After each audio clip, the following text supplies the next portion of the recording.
नमस्कार, ये आकाशवाणी पटना है। अब आप खालिद रशीद से प्रादेशिक समाचार सुनिए। पहले मुख्य समाचार।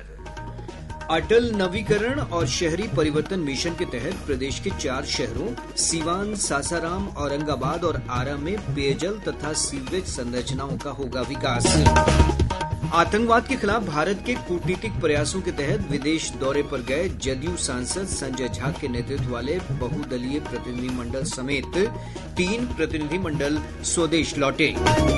नालंदा, गया और नवादा समेत दक्षिण बिहार के कई जिलों में अब गंगा नदी के अधिशेष जल से सिंचाई भी की जाएगी। और royal Challengers Bengaluru IPL cricket प्रतियोगिता का नया चैंपियन बना। फाइनल में पंजाब किंग्स को 6 रन से हराया। अब समाचार विस्तार से।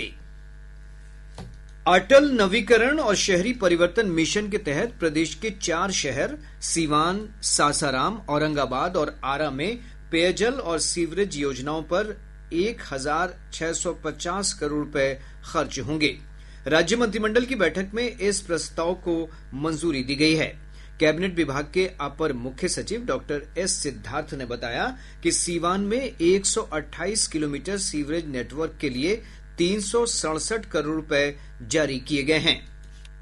सीवान सीवरेज नेटवर्क परियोजना फेज 1 इसकी लागत राशि 367 करोड़ 3,50,075 रुपए की प्रशासनिक स्वीकृति दी गई।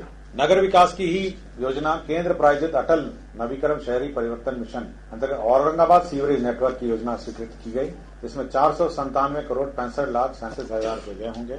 नगर विकास की ही केंद्र प्रायोजित योजना के अंतर्गत केंद्र प्रायोजित अटल नवीकरण शहरी परिवर्तन योजना के अंतर्गत सासाराम जल आपूर्ति परियोजना स्वीकृत किया गया। इसमें 76 करोड़ 44,10,000 रुपए व्यय होंगे। आतंकवाद के खिलाफ भारत के सिद्धांत और कड़े रुख का संदेश लेकर विदेश गए 7 बहुदलीय प्रतिनिधिमंडलों में से 3 अपनी सफल यात्रा पूरी कर स्वदेश लौट आए हैं। यात्रा के दौरान प्रतिनिधिमंडलों ने अपने अंतर्राष्ट्रीय संपर्क के अंतर्गत विदेशी नेताओं, वरिष्ठ अधिकारियों, प्रभावशाली विचारकों, मीडिया और प्रवासी भारतीयों से बातचीत की। जनता दल यूनाइटेड सांसद संजय कुमार झा के नेतृत्व में सर्वदलीय प्रतिनिधिमंडल ने कुआलालंपुर में दक्षिण पूर्व एशिया क्षेत्रीय आतंकवाद निरोधक केंद्र के प्रतिनिधियों के साथ बैठक की। श्री झा ने कहा कि हमने हर जगह पाकिस्तान पर वित्तीय कार्रवाई कार्यबल FATF द्वारा कार्रवाई करने का आग्रह किया है। एक बात हम लोगों ने जरूर वहां आग्रह किया हर एक जगह, जिसका कि एक तरह से समर्थन भी था कि जो फाइनेंशियल एक्शन टास्क फोर्स जो है उसको दोबारा जुलाई में मीटिंग है, उसमें सपोर्ट होना चाहिए। वहां के विदेश मंत्री, एक्स प्राइम मिनिस्टर, वहां के पार्लियामेंटेरियंस, वहां का डिफरेंट कंट्री के जो वहां एम्बेसडर है, जो थिंक टैंक है, वहां का जो मीडिया है, वहां का जो इंडियन डायस्पोरा है, सब लोगों से हम लोगों ने इंटरेक्ट किया। मुझे लगता है कि एक कंफ्यूजन की स्थिति में थी, तो ये पूरा डेलीगेशन जाने से मैसेज बड़ा स्ट्रांग। इधर भाजपा सांसद रविशंकर प्रसाद के नेतृत्व वाले दल ने लंदन के यूके हाउस ऑफ कॉमन्स के speaker Right Honourable Sir Lindsay Hoyle से मुलाकात की। इस दौरान स्पीकर ने स्वीकार किया कि आतंकवाद किसी भी रूप में लोकतंत्र के लिए खतरा है। वहीं श्री प्रसाद ने पाकिस्तान से उत्पन्न आतंकवाद पर गहरी चिंता व्यक्त की। उन्होंने जोर देकर कहा कि यह दृष्टिकोण लोकतांत्रिक समाज की नींव को नष्ट करता है। बहुत ही अच्छा रहा है। हमारा इंग्लैंड का हमारी यात्रा पूरी हो रही है। अभी यहाँ इंडिया हाउस में हम लोगों ने प्रेस भी की है। हाउस ऑफ कॉमन के स्पीकर से मिले हम लोग, जो उनके कंजर्वेटिव पार्टी के चेयरमैन हैं उनसे मिले थे। प्रीति पटेल शैडो फॉरेन सेक्रेटरी उनसे मिले थे। और वो सभी इस चिंता से हैं जो हम लोग बता रहे हैं कि आतंकवाद एक बहुत ही बड़ा नासूर है, कैंसर है। इससे दुनिया को संभलने की जरूरत है। ऑपरेशन सिंदूर की सफलता का जश्न मनाते हुए पूरा राष्ट्र अपने सैनिकों की वीरता को सलाम करता है। सशस्त्र बलों को श्रद्धांजलि स्वरूप आकाशवाणी समाचार एक विशेष श्रृंखला प्रस्तुत कर रहा है। इसी कड़ी में आज हम परमवीर चक्र विजेता नायक जदुनाथ सिंह को याद कर रहे हैं, जिन्होंने 1947-48 के भारत पाकिस्तान युद्ध के दौरान सर्वोच्च बलिदान दिया था। 1916 में उत्तर प्रदेश में जन्मे पहली बटालियन राजपूत रेजिमेंट के नायक जदुनाथ सिंह जम्मू और कश्मीर में नौशेरा के नजदीक तैनधार में चौकी कमांडर थे। 1947-48 के भारत पाक युद्ध के दौरान दिसंबर 1947 को झंगर पर कब्जे के बाद पाकिस्तानी हमलावरों ने नौशेरा सेक्टर में रणनीतिक बढ़त हासिल की। आगे के हमलों की आशंका को ध्यान में रखते हुए भारतीय सेना ने तैनधार रिज सहित प्रमुख स्थानों पर अपने नियंत्रण को मजबूत किया, जहां नायक जदुनाथ सिंह ने 9 लोगों की अग्रिम चौकी की कमान संभाली। 6 फरवरी 1948 की धुंध भरी सुबह में दुश्मन की सेना ने तैनधार पर बड़े पैमाने पर एक के बाद एक हमला करना शुरू किया। संख्या में कम होने के बावजूद नायक जदुनाथ सिंह ने दुश्मन के इस हमले का मुंहतोड़ जवाब दिया। खुद घायल होने के बावजूद उन्होंने घायल गनर से ब्रेन गन ली और दुश्मन पर हमला किया, जिससे दुश्मन का दूसरा हमला रुक गया। तीसरे हमले के अंत तक चौकी पर मौजूद 27 जवानों में से 24 जवान शहीद या घायल हो चुके थे। गंभीर रूप से घायल होने के बावजूद एक स्टेन गन के साथ उन्होंने अकेले ही शत्रुओं का सामना किया, जिससे डरकर हमलावर भाग खड़े हुए। अदम्य साहस और अपनी व्यक्तिगत सुरक्षा की बिल्कुल परवाह न करते हुए वे वीर गति को प्राप्त हुए। इस उत्कृष्ट शौर्य और सर्वोच्च बलिदान के लिए नायक जदुनाथ सिंह को मरणोपरांत परमवीर चक्र से सम्मानित किया गया। सकलैन अख्तर, आकाशवाणी समाचार, दिल्ली।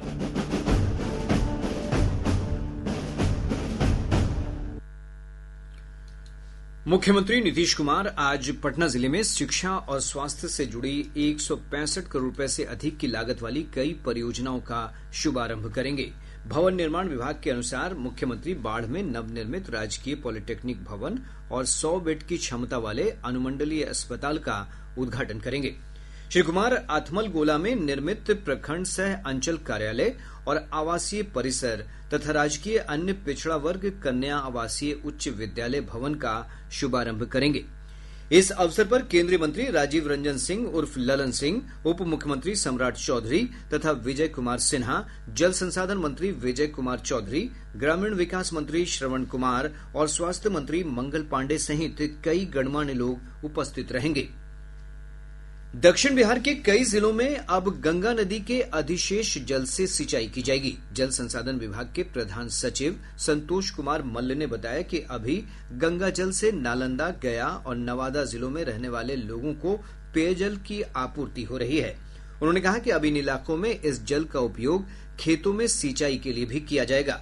प्रधान सचिव ने कहा कि मानसून के समय गंगा में आने वाले अधिशेष जल को पाइपलाइन के माध्यम से बांका जिले के बेलहर स्थित बदुआ जलाशय तक पहुंचाने की योजना बन रही है। उन्होंने बताया कि औरंगाबाद, डेहरी तथा सासाराम में सोन नदी के सतही जल का उपयोग करते हुए शीघ्र ही पेयजल योजनाएं शुरू की जाएंगी। वहीं दुर्गावती जलाशय से भभुआ और मोहनिया शहरों को भी जल आपूर्ति की जाएगी।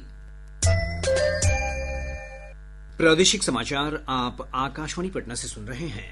ताजा समाचारों के लिए आप हमारे एक्स हैंडल AIR_News_ पटना पर जा सकते हैं। रॉयल चैलेंजर्स बेंगलुरु ने 18 साल के इंतजार के बाद पहली बार IPL क्रिकेट प्रतियोगिता का खिताब अपने नाम कर लिया। अहमदाबाद के नरेंद्र मोदी स्टेडियम में खेले गए फाइनल मुकाबले में RCB ने पंजाब किंग्स को 6 रन से हरा दिया। पहले बल्लेबाजी करते हुए RCB ने निर्धारित 20 ओवर में 9 विकेट पर 190 रन बनाए। जवाब में पंजाब किंग्स की टीम निर्धारित 20 ओवरों में 184 रन ही बना सकी। विजेता टीम RCB को 20 करोड़ रुपए जबकि उप विजेता पंजाब किंग्स को 12.5 करोड़ रुपए की पुरस्कार राशि प्रदान की गई। 5 दिवसीय वार्षिक हज रस्मों की विधिवत शुरुआत आज से सऊदी अरब के पवित्र शहर मक्का में हुई है। भारत सहित दुनिया भर से लाखों लोग पहले दिन मक्का के मिना में एकत्रित हो रहे हैं। ये लोग आज रात मिना में बिताएंगे और कल सुबह हज की मुख्य रस्म अदा करने के लिए अराफात के मैदान जाएंगे। हज यात्री वहां विशेष प्रार्थना करेंगे और शाम में मुजदलिफा की ओर प्रस्थान करेंगे। ये यात्री कल मुजदलिफा में खुले आसमान के नीचे रात बिताकर अगली सुबह दोबारा मिना लौटेंगे। मौसम विभाग ने आज पटना, मुजफ्फरपुर, कैमूर, रोहतास, औरंगाबाद, गया, सीतामढ़ी और शिवहर सहित कई क्षेत्रों में बारिश और वज्रपात को लेकर येलो अलर्ट जारी किया है। सुबह से ही पटना और आसपास के क्षेत्रों में बादल छाए हुए हैं। विभाग ने कहा है कि आज राज्य के पूर्वी हिस्सों में कुछ स्थानों पर अच्छी बारिश हो सकती है। कैमूर, रोहतास, औरंगाबाद और गया जिले में झोंके के साथ तेज हवा चलने की संभावना है। हवा की गति 50 से 60 किलोमीटर प्रति घंटे तक रह सकती है। राज्य के पूर्वी भाग के जिलों के कुछ स्थानों एवं शेष भाग के जिलों के 1 या 2 स्थानों में हल्की से मध्यम वर्षा की संभावना है। 24 घंटों के दौरान मेघ गर्जन, वज्रपात और तेज हवा 50 से 60 किलोमीटर प्रति घंटा कैमूर, रोहतास, औरंगाबाद एवं गया जिलों के कुछ स्थानों जबकि शेष जिलों के 1 या 2 स्थानों में होने की संभावना है। अगले 48 घंटों के दौरान अधिकतम तापमान में कोई विशेष परिवर्तन नहीं होने का पूर्वानुमान है। ग्रैमी अवार्ड विजेता और पद्म भूषण से सम्मानित पंडित विश्व मोहन भट्ट आज पटना के भारतीय नृत्य कला मंदिर में मोहन वीणा की प्रस्तुति देंगे।